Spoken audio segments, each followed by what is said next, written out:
जय हिंद। आइए अभी हम पॉलिटिकल साइंस और इंटरनेशनल रिलेशन, ठीक है, राजनीति शास्त्र और अंतर्राष्ट्रीय संबंध 1989 का जो है यूपीएससी सिविल सर्विसेज वैकल्पिक विषय का यह प्रश्न है। यह क्वेश्चन नंबर 3 है।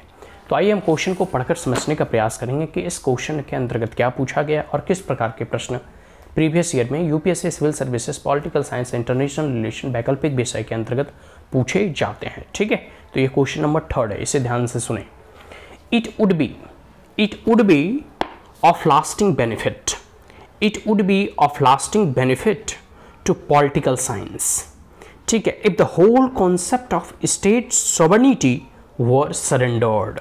देखो यह कथन लास्की के ऊपर, लास्की एक बहुत बड़े विचारक हुए हैं, उनका यह कथन है, उनका यह स्टेटमेंट है। लास्की कहना चाह रहे हैं कि यह कितना अच्छा होता, ठीक है, यह कितना अच्छा होता अगर जो राजनीतिक चिंतन में जो संप्रभुता का कॉन्सेप्ट है, संप्रभुता का जो विचार है, उसको सरेंडर्ड कर दिया जाता। मान लो सभी देश अभी सोवरेन नेशन है, जितने भी देश हैं लगभग 208 देश वगैरह या 200 से अधिक मान के चलो आप, नेशन स्टेट हैं पूरे विश्व में, और इतने नेशन स्टेट हैं और सभी संप्रभुत्व संपन्नशाली गणराज्य हैं। कितनी भिन्नताएं होती हैं, कितने डिफरेंसेस होते हैं, तो देशों के मध्य में कई बार कॉन्फ्लिक्ट होता है। सोवेनिटी को लेकर एक देश दूसरे देश पर अटैक करते हैं। पूरे के पूरे मानव सभ्यता, मानव समाज को जो है कई भागों में विभक्त कर दिया गया है। एक देश से दूसरे देश जाने में वीज़ा लगते हैं।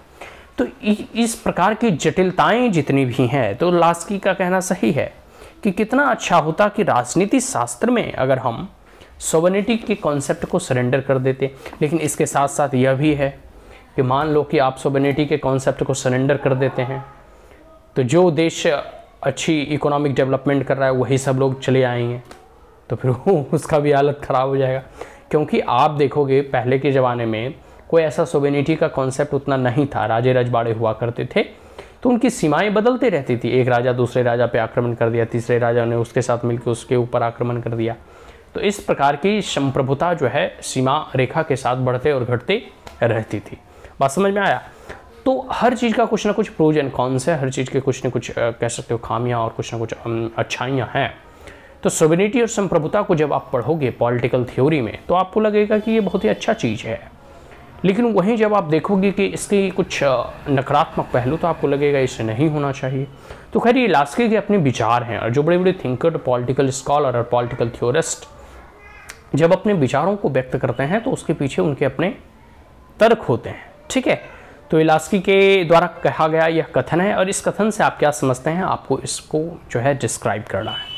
तो आशा करता हूँ यह प्रश्न आपको समझ में आ गए होंगे। जाते जाते हम एक बार प्रश्न को फिर पढ़ देते हैं कि it would be a lasting benefit to political science if the whole concept of state sovereignty were surrendered.